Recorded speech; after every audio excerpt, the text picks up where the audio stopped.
actual paper, and what I will be presenting will be with a twist. And I'm telling a story. Within a matter of hours, the city vanished and everything within it. The destruction of this ancient city happened only 50 years after the resurrection of Christ. Life was routine and predictable until tribulation afflicted the immersed city. My name is Lucia Francesca Taddeo, and I survived the terrifying eruption of Mount Vesuvius. The colorful, bright, realistic paintings, stunning sparkly jewelry, wordy scrolls, elaborate art on the towering ceilings and walls filled the structures of the intriguing city of Pompeii. It was the place to live. Fine, fancily furnished villas lined the durable roads, incredibly designed bathhouses scattered throughout the town, and cafes preparing their everyday orders of scrumptious foods. It's like it was all a dream, and I was living it. Businesses and independent traders came from all of Europe to sell and trade at our prominent inland port. I was nearly 13 years of age, but I was clever, hardworking, and diligent, and made every penny I could, trading my possessions for food, and sometimes even selling them to get money. But that's if they were valuable enough.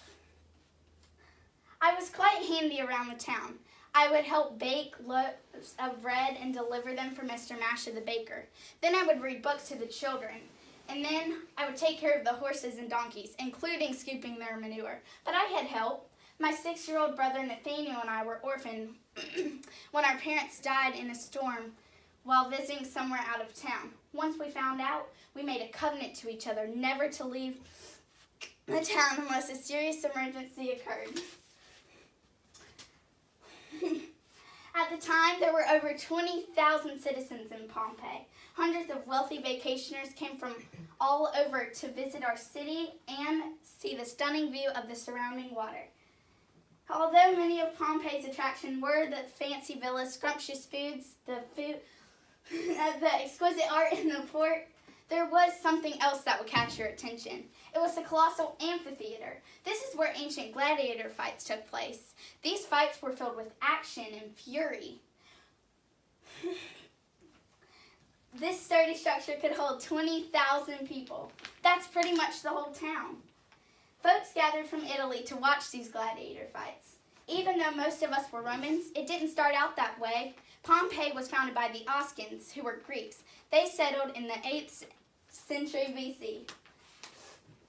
It was a normal day on August 24th of 79 AD.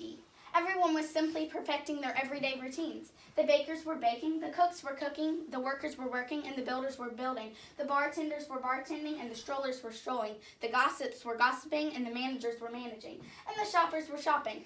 But something very different was about to happen. After a few unusual quakes which had been ignored, at midday on August 24th of 79 AD, tragedy struck. I remember it vividly. Ash fell heavily. The ground had been shaking and the rocks had been falling. The people were scared. I immediately rushed towards the bakery where Nathaniel was. It was hard to get through the frantic crowd, but I finally succeeded. It eventually became extremely difficult to breathe. Some used their tunics to cover up their faces as they tried their best to breathe. I reached the bakery and sprinted inside. I saw Nathaniel with Mr. Masha under a stone table. I snatched him out from under and we began to run. I quickly realized that many of the townspeople were taking cover, but I didn't think that was the greatest idea. I didn't know what to think. I had a million things going through my head at that moment, like mother and father and the covenant Nathaniel and I made, and how this could be our last breath, running from our lives from something we didn't even know. Zooming through the full crowd, the townspeople sprinted, desperately seeking shelter. Mount Vesuvius spewed 1.5 million tons of lava per second. Debating on whether they should take the risk and try to escape or take shelter indoors, the panicking people were running for their lives. Lava and hot ash rapidly poured from the sides of Vesuvius. We passed the general store, and I thought I would run to get a blanket, so I did. I still remember the exact words I spoke to Nathaniel before I went to get that very blanket. "Stay right here. I'll be 1 second, I demanded. But 1 second was too long to be away from Nathaniel. As I hurried out of the general store with the blanket, I peered ahead. A whole crowd of vicious people had run through here and swept him away. At that moment, it felt like a knife had stabbed me right in the heart. As miserable, dejected, and regretful as I was, I still made the effort to escape. I raced through the city and between the gates with the blanket over my head. Because I had been running for hours, I grew weary and hot, sticky, and sweaty, but I kept on. I can't describe how hard things were that night. It was as if the whole world had ended. I glanced and saw a wagon on the side of the sandy, ashy road, but it was covered in ash all the way to the wheels, but I still jumped on. I rode until the ash had fallen so deep it was almost to my head. I climbed onto the towering city wall, running, gasping desperately for air. I began sobbing as if I couldn't do it anymore, and I couldn't. I stared back towards Pompeii and watched a heap of flames and ash pour from the sides of the so-called mountain. I perilously headed towards the town of New Sirius. Many of the townspeople made the effort to escape, but unfortunately failed. 19 to 23 feet of volcanic ash had covered that sandy road. I finally reached the nearby city. I spotted a window. I ran towards it. I crashed it open with my bare hands and jumped through.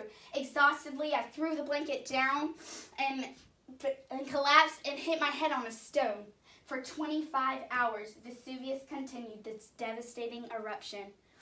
After being unconscious for 2 days, I drowsily woke up, and the first thing I remembered was leaving poor Nathaniel out in the street, left to die. The door flew open. I sat bolt upright. A lady and a child charged into the room. "Oh, thank goodness she's alive," the lady declared. "May I ask who you are and where I am?" I asked. "Martha, and you must be from Pompeii. You survived the eruption by coming through our window."